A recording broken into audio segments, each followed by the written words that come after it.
welcome home. If you're new here, I'm so glad you're here. If the spirit moves you to, please subscribe. I'm at 21 right now, and every single one of them means the world to me, and I get so excited about each and every one. Today I'm going to be talking about something really exciting and fun, my panic attack.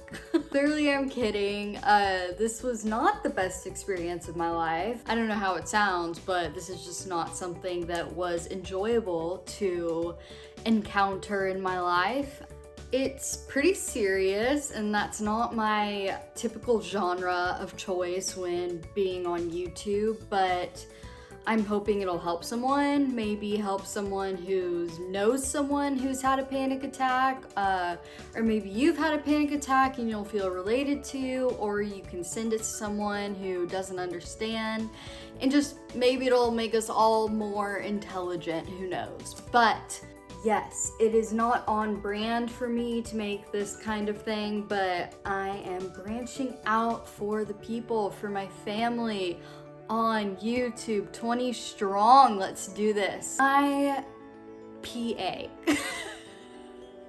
Who abbreviates that? Okay, my panic attack took place when I was really at a all-time low in my life. I was running a marathon in my head at all times of the day, and it just never stopped. So it wasn't something that I felt like, oh, I have anxiety from day to day. But looking back on it, I realized I did. I was constantly stressed, worried, thinking, wondering if I was gonna die, thinking I was gonna die, constantly stressing about my health and what was going on with me. And I just never stopped thinking. A nightmare, to say the least. This particular night, my brother was home from college. He is 18 months older than me. We were at my dad's condo. My dad had gone to bed and I was baking in the kitchen. This was my Martha Stewart phase where I was really just baking up a storm and cooking things from scratch. Just literally had no idea what I was doing. Kind of threw things in a mixing pot and made cookies. I don't know. And it worked out about like 20% of the time. I had the whole enchilada going. I had the chocolate chips, the milk, the eggs, the water, the oil. As I'm doing this, I start to feel all of the heat in my body, just everything rushed to my head. All of the blood was just up north, and I started not being able to think straight. It started to feel like I was in a dream. Literally, if you can think of the feeling when you wake up from a dream and you realize that that entire thing was just not reality, that's how I felt. It felt like everything was foggy. I didn't know what was going on, and my heart was beating like a freaking racehorse. It was just going, going, going, going, going. I truly thought, if you had asked me at the time, put me on a lie detector, I thought I was having a heart attack.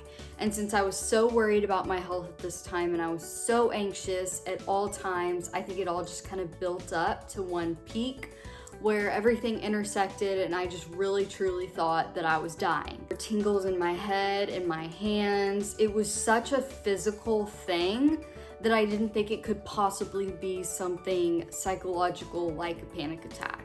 The only plausible solution to me was that I was having a heart attack and therefore I was dying. So I was freaking out. My brother ended up going to bed and I was sitting in my living room just absolutely losing it. I was all alone, so I felt like if I died, I was gonna die right there and no one would be there to help me.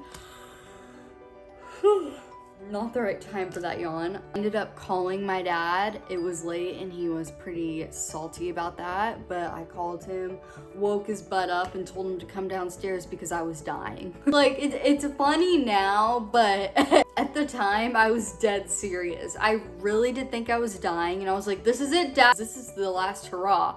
This is my adios to the world. You better say goodbye. So he comes downstairs, and yes, he's salty that I woke him up and that I drug him downstairs, and he knew that I was not dying. He knew I wasn't having a heart attack. He's like, Audrey, you're 18 years old. You are not having a heart attack. You have no cardiac issues and you are going to be fine. Whatever this is, it is not a heart attack and you're going to be okay. However, I did not believe him. And I was like the one living it. I was the one with the blood in the head, with the lightheadedness, feeling like I was in a dream.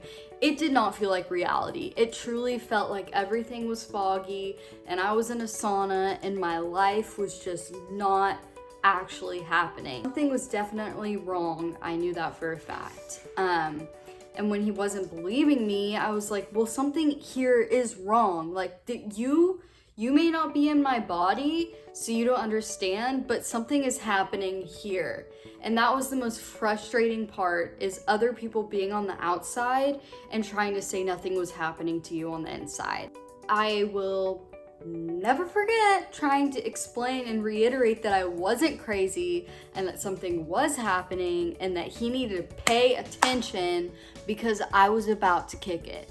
I told him to take me to the hospital. I was like, you need to drag me to the emergency room right now, capiche? Because I am dying and we need to get there. However, he refused. He was like, can I just go back to bed?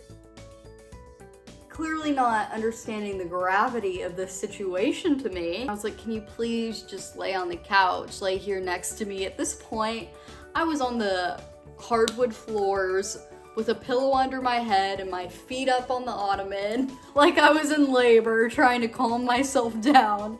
And I'm like, can you please just lay there on the couch while I experience this and while I'm sprawled out in the living room? Like, just lay there, please. He did end up falling asleep on the couch and I was still panicking, sitting there, because I'm like, well, I guess in my last breath, I can just scream out to him that this is happening and he needs to get me to an ER. But he did fall asleep. Only relief I had was the fact that he was right there, and that's what calmed me down in the end. I would say total, it lasted probably 10 minutes. I couldn't tell you. And at the time, I still didn't know what it was. But once it finally simmered, went away, I soothed myself out, I was mellow. I felt exhausted afterwards. It felt like I had just had a cardiac event. It was like I had suddenly got athletic and decided to run a marathon, which I would never do.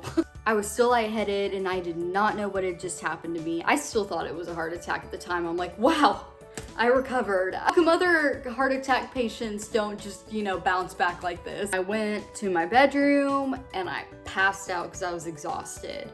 The next day, I was freaking out about it, and for probably the next 6 to 8 months, I was terrified it was gonna happen again, at all times. In the grocery store, in my bedroom, I couldn't sleep at night because I was so worried about it happening again. I hated being alone. I never wanted to be alone, even sleeping. This is my lowest point, but I ended up sleeping in my dad's bedroom, but on a separate sofa, like not in the bed with my dad. I was so petrified of being alone. I didn't want to have a panic attack because I worried more when I was alone.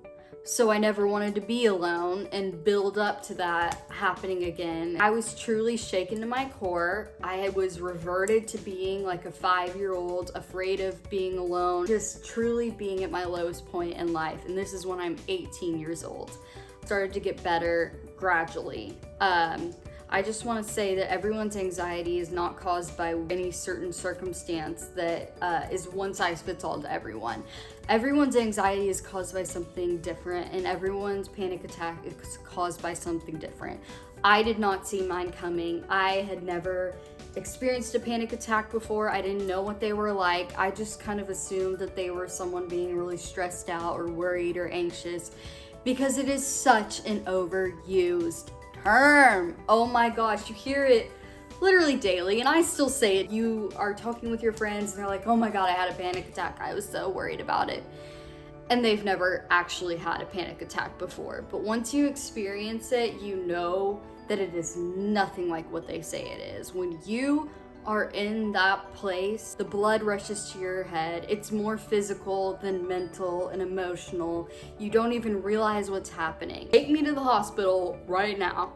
I just never expected it, and it kind of seemed like it came out of the blue, and that's why I was so scared that I would experience it again. Thankfully, I didn't, but I think the fear of it happening alone was enough to just completely destroy my life for the next 6 months. If someone you know has experienced this, you need to understand that it's like they feel crazy and they are feeling all of these sensations of someone who is going through something major physically, but no one can tell and it can't be measured. No, they're lightheaded, the blood is in their head, they feel like they're in a dream. Just do what you can to comfort them and know that you're there for them and that everything's gonna be okay. Any advice, something I would want to say to someone who's been through it is, I'm sorry. I really don't even know what else to say besides that. I'm sorry. And just know you don't have to live in that state of constantly being afraid. You'll be okay and you'll get past this point, and at the end of the day you'll look back on it and it'll just be a memory like it is for me. And although it's not the most joyous experience of your life and something you can really just, you know, relive in your mind and be so happy about, it's something you learn from. And like me, it helped me grow because now I understand what other people might be experiencing if they do go through that. And I know that it's not just an expression that people can use easily and it not mean anything. It means something. Someone having a panic attack is a big deal. It's not just a had a panic attack. It's a this happened to me and it's a life-changing event. So if someone you know has experienced this or does experience this, just try to be empathetic if you don't understand, because you can't really unless you have had one. But just try to be empathetic and let them know that you're there and you're gonna be there through it all. Rich or poor, in sickness and in health, that you'll be there. And I promise that's all of the soothing that they need from you. So they just need to know that someone's gonna be there. But yes, thank you for watching. I hope it helped someone out there, and I hope you'll join my family of one, or hold on, my family of two with Poncho. And please subscribe because it is such a struggle to grow this family, but I do want there to be enough members that we can all sort of grow a community and be there for each other and be weird and crazy and fun and supportive all at the same time. So thank you so much for watching, and you mean something to me, you mean the world to me, and you mean something to the world. Come back!